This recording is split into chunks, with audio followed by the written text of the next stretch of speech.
And one of the final tips I'd like to give you before we wrap this video up is, how do you decide if a site's got potential for you?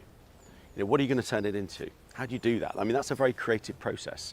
That's actually probably the most creative and exciting part of the process that I love. I'm a very creative person, and I love designing the layouts. I love getting the floor plans out on the table, and drawing out, marking out the sketching. Where do I think the flats are going to go?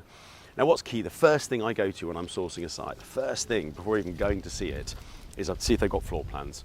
And the most frustrating thing about a lot of commercial properties, and certainly when you're doing like HMOs and you're looking for an actual, just a house, like a family home to convert, a lot of the smaller agents, they don't bother putting on floor plans. That's so infuriating, because you have to go on and go and look at it to find out that it's not suitable. But seeing the measurements on the floor plans, you want to know what your minimum sizes are.